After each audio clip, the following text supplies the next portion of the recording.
তো কি বলতেছিলাম, রাসূল পাকের দুই মেয়ের স্বামী ভুলে গেছেন, নাম কি? ওসমান যুন্নুরাইন। মদিনা শরীফ আজান হচ্ছে, আজান আপনাদের এই এলাকায় আজান আছে না? এটা কোন এলাকা? পূর্ব কোনটা না? এখানে মসজিদ আছে না? আজান দৈনিক কয়বার হয়? আজানের ভিতরে আপনারা বলেন নবীজির নাম আছে না? নবীজির নামের আগে মরহুম আছে না?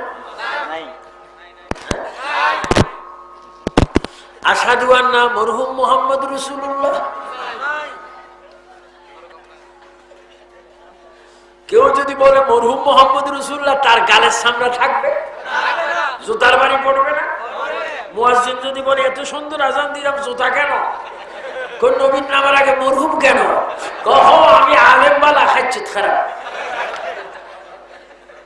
সব একটু জোরে জোরে বলেন ইয়া রাসূলুল্লাহ, ইয়া হাবিবাল্লাহ, ইয়া রাসূলুল্লাহ, ইয়া হাবিবাল্লাহ। গোসল করায়া কাপন পড়াইয়া, বলে গোসল করায়া কাপন পড়াইয়া, রাখিবে যখন কবরে শোয়া, ওগলয় গোকুলে গোলাম বলিয়া, ইয়া রাসূলুল্লাহ, ইয়া হাবিবাল্লাহ, ইয়া রাসূলুল্লাহ, ইয়া হাবিবাল্লাহ।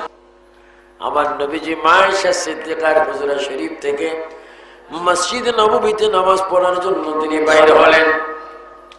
সাহাবায়ে কেরাম যাকে যাকে মসজিদের দিকে আসতেছিলেন, আমার নবীজি বলেন আমি যখন বাইর হলাম, হাতের বাম দিকে দেখতে পেলাম কে যেন সিজদা করে কাঁদতে লাগলেন। এই কথা বলে বলে আল্লাহ,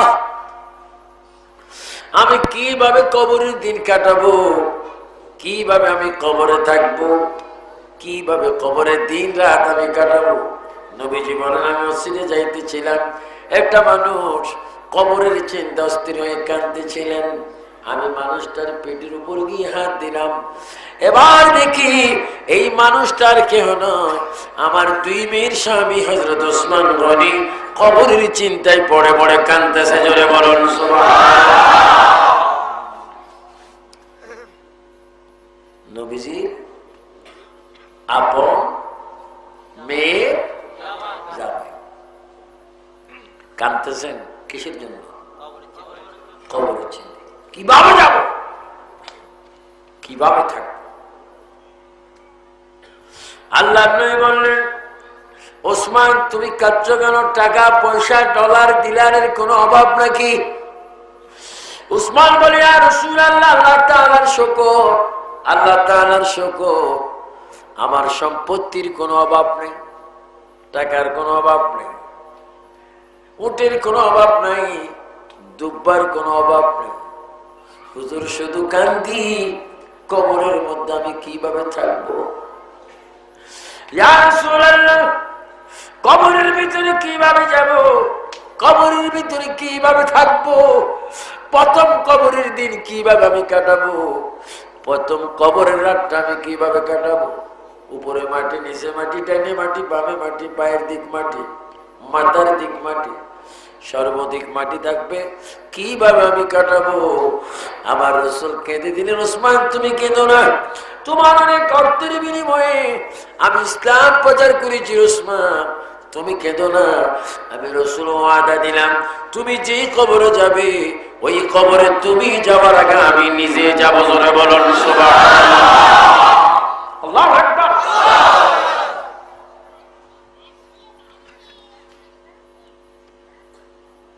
নবী কবরে আসবেন। ওসমান গনি বলে সুযোগ তো পেলাম হুজুর, তো আমার কবরে যখন আপনি নিজে থাকবেন একটু বলেন আমার কবরটা কোথায় হবে একটু দেখাই দেন।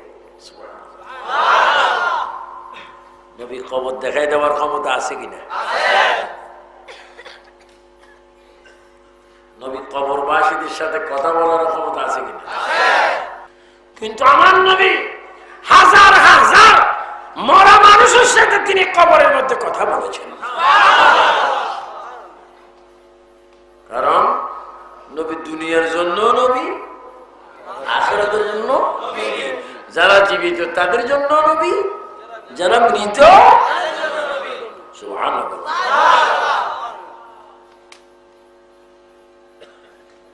ওসমান গনি বলে, হুজুর আমার কবরটা কোথায় হবে একটু দেখাই দেন। মাদারিজুন নবুওয়াত কিতাবে আল্লামা শেখ মুহাদ্দিস আব্দুল হক দেহলভী সুন্দর করে এই ওয়াকিয়া বর্ণনা দিচ্ছেন। আমার নবী ওসমান গনি কি বললেন, তুমি যখন কবর দেখতে চাও একটা পাথর হাতে নাও। সুবহানাল্লাহ। একটা পাথর হাতে নিলেন তিনি। পাথর হাতে নিয়ে আল্লাহ রসুল বললেন, তুমি পাথরটা সামনের দিকে মারো। তো তিনি সামনের দিকে কি মারলেন? পাথরটা মারলেন। কিছু দূর গিয়ে পাথরটা পড়লো। নবীজি বললেন, ওসমান ঠিক যেই জায়গায় পাথরটা পড়েছে ওই জায়গায় তোমার কবর হবে। নবী কবর দেখাই দিলেন এবং নবী বললেন, ওসমান তুমি হবে শহীদ, রক্তাক্ত অবস্থায় তোমাকে কবরে যেতে হবে। ওসমান গনি শহীদ হবে, এটা আমার নবী জানেন। জনাব নবী জানে না? কিন্তু আল্লাহ রসুল যিনি মদিনাতুল মুনাওয়ারা সশরীরে এখনো জিন্দা, তিনি গায়েব জানে কি জানে না? আমার নবীর রওজা মুবারকের সামনে দাঁড়িয়ে আদেবে শহীদ কে যদি একটু সালাম দেয়, আর যদি এই কোরআনের আয়াতটা পড়ে, আমার সুন্নি বাবারা বলুন, ইন্নাল্লাহা ওয়া মালাইকাতাহু ইউসাল্লুনা আলান নবী। আর একটু জোরে বলেন, ইন্নাল্লাহা ওয়া মালাইকাতাহু ইউসাল্লুনা ইয়া আইয়ুহাল্লাযীনা আমানু সাল্লু আলাইহি ওয়া সাল্লিমু। ইমাম আহলে সুন্নাত আল্লামা আহমদ রেজা খান ফাজলে বরেলভী রাহমাতুল্লাহ আলাইহি বলেন, এই কোরআনের আয়াতটা যদি কোন হাজী কোন আশিক নবীর রওজার সামনে পড়ে পড়ে যদি দোয়া করতে পারো, আল্লাহর নবী হয়তো এমন ভাবে তোমার উপর খুশি হবে, ওই মদিনায় থাকা অবস্থায় নবীর দিদার হয়ে যেতে পারে।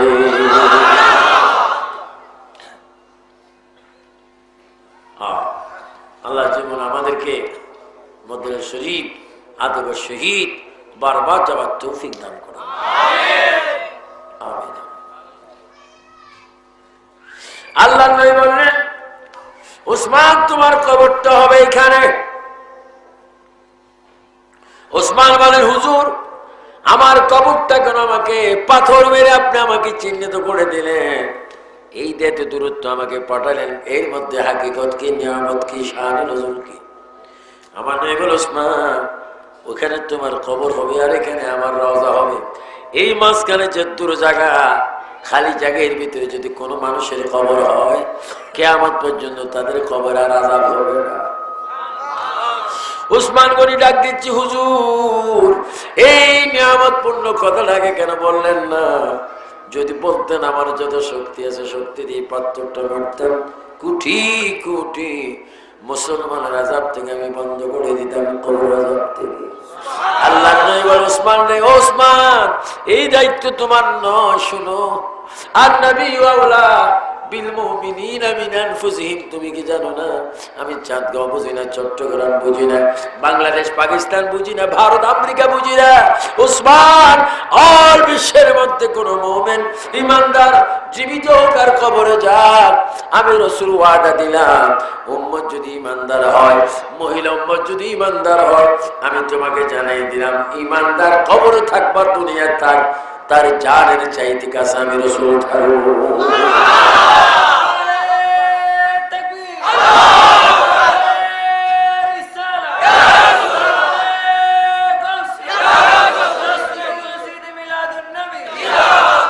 আমার নবী আছে কিনা? আরো জন নবী আছে কিনা? নবী এখনো আছে, নবী এখনো থাকতে পারে। আমার সুন্নি ভাইয়েরা, এই জন্য আমি কিছুক্ষণ আগে বলেছি, আজকের এই শ্রোতার মধ্যে অনেক কোটিপতি থাকতে পারেন, মধ্যম অবস্থাধীন থাকতে পারেন, একজন গরিব থাকতে পারেন, ব্যান গাড়িওয়ালা থাকতে পারেন, সিএনজি ড্রাইভার থাকতে পারেন, বড় একটা কারখানার মালিক থাকতে পারেন, বড় শিল্পপতি থাকতে পারেন। কিন্তু কথা হচ্ছে এই ধনীর কোনো দাম নাই, এই গরিবের কোনো দাম নাই। আল্লাহ বলে ওয়ালা তামুতুন্না ইল্লা ওয়া আনতুম মুসলিমুন, তোমরা মুসলমান যতক্ষণ না হবে কবর আসিও না।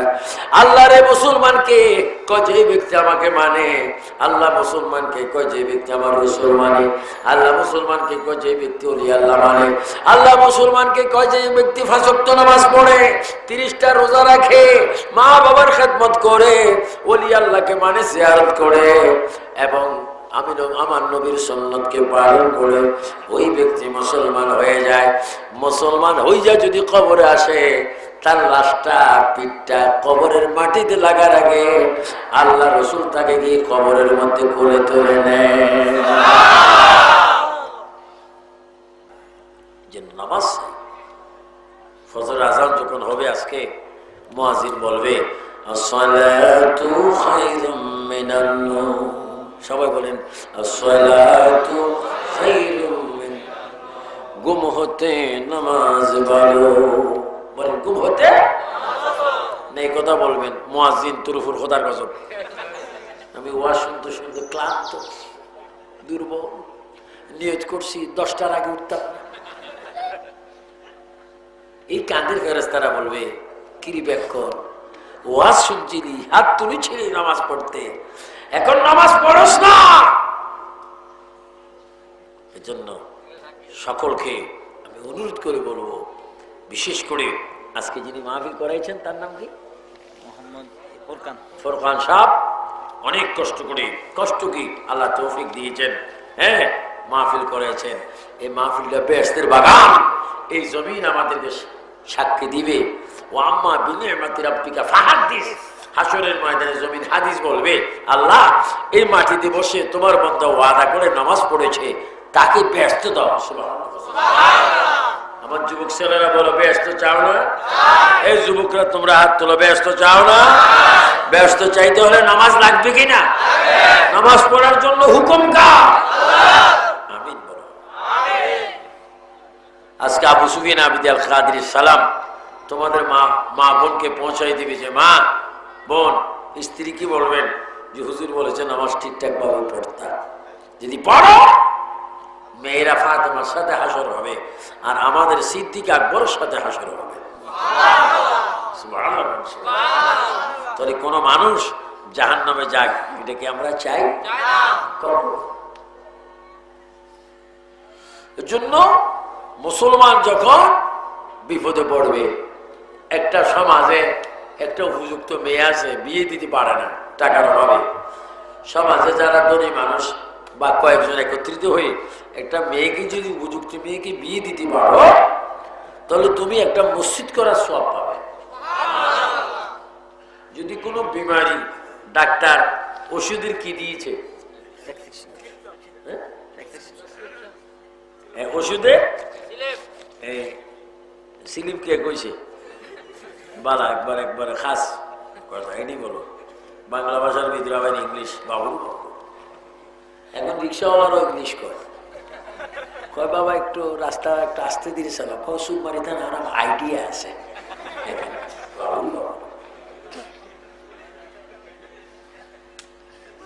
ডাক্তার কি দিছে ওষুধের একটা, কিন্তু অথচ ওষুধের দাম 1000 টাকা 700 টাকা, পয়সা নাই ওষুধ আনতে। একজন ভালো ধনী মানুষ সমাজের সচেতন ব্যক্তি যদি ওষুধটা আনি দাও, রসুল বলেছে তুমি ওষুধ আনি দাওনি, আমার একটা সুন্নত আদায় করছো, যাও এই সুন্নতি রসুলা মানে হাব্বা সুন্নতি, আমার সুন্নত যখন পালন করছো, এই সুন্নতের কারণে আমার মহব্বত করছো, তো আমার মহব্বত করার কারণে কি হয়েছে, ওমান হাব্বানি কানা মাই ফিল জান্নাহ, তুই ওষুধ নিয়ে দেশ নেই, আমার সাথে বেহেশতে যাবে একটা চুক্তিনামা করেছ। জোরে বলেন সুবহানাল্লাহ। আমরা নবীর সুন্নাত চাই কিনা? এটা কি মাহফিল? সুন্নি ওয়াজ মাহফিল, কিন্তু ওয়াজ সুন্নি, আমলে সুন্নি। এই জন্য সুন্নতগুলো পালন করবেন। কোনো বিমারি যদি অসুস্থ দেখতে যাবেন, যাই প্রয়োজন না হলেও বলবেন আপনার কিছু লাগবে, যদিও না দেন সুন্নত আদায় হচ্ছে।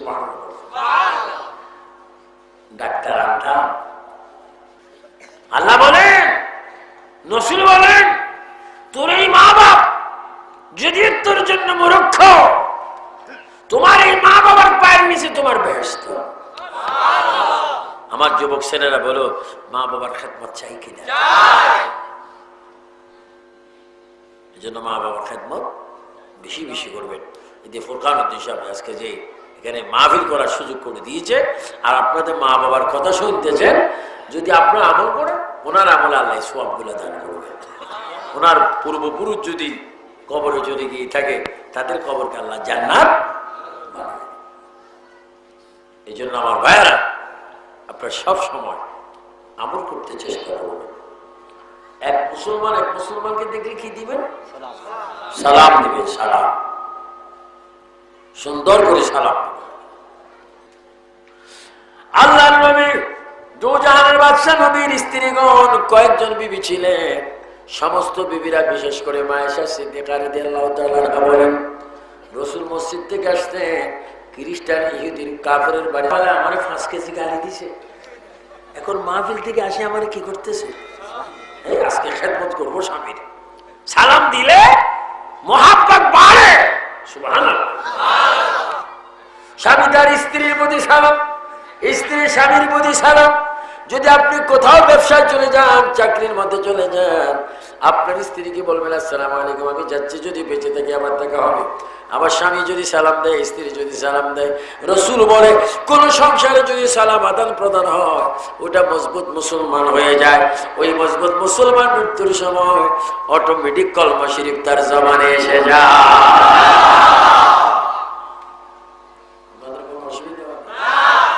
আমলের কথা বলার কারণে আমল দরকার আছে। আমল দাড়ি রাখার চেষ্টা করবেন। দাড়ি এটা বড় সুন্দর, এটা কবরে আলো। অনেকে দাড়ি ফেলে দেন, দাড়িটা নিয়ে কমপক্ষে কবর যাওয়ার চেষ্টা করবেন। কারণ কবর এমন একটা জায়গা যেখানে আলো নাই, বাতাস নেই।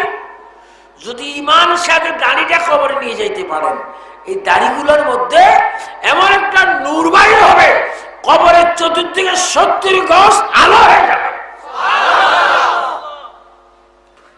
মা বোনেরা, তোমাদের অলংকার তো কানে, নাকে, গলা, হাতে, আর পুরুষের অলংকার নাকে।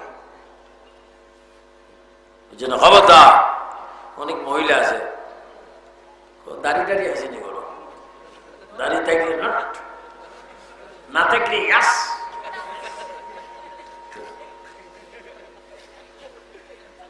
খবর আছে, ফেরেশতা আছে কাঁদে। কয়জন? দাড়িওয়ালারা হিংসা করছো, ফেরেশতারা রেখেছে, উনি দাড়ির প্রতি নট লেখছে ফেরেশতারা। কবরের মধ্যে যখন যাবেন, বেশি না 1 কেজি ফিরের মধ্যে ছাড়বে। মারতেছেন কেন? দাড়িতে পছন্দ করো না, কাবার ফাটান একটু পছন্দ করি, কার সময় নাই। সুবহানাল্লাহ।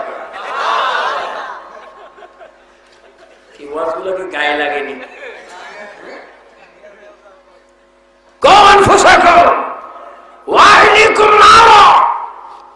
তুমি নিজেও জাহান্নামের আগুন থেকে বাঁচাও, তোমার হালকে বাঁচাও। আমি চাঁদপুরের সন্তান হলে কি হবে? সুন্নিয়তের স্বার্থে চট্টগ্রামের জমিনে, ঢাকার জমিনে, টেকনাফ থেকে তেতুলিয়া, এশিয়া থেকে ইউরোপ, কি আমেরিকা, কি রাশিয়া, অল বিশ্বে সুন্নিয়তের পক্ষে কথা বলার আল্লাহ ক্ষমতা দিয়েছেন। আমরা সকলে জাহান্নাম থেকে বাঁচতে চাই কি চাই না? হাত তুলে বলে চাই কি চাই না? বলেন আল্লাহু আকবার। ইয়া রাসূলুল্লাহ।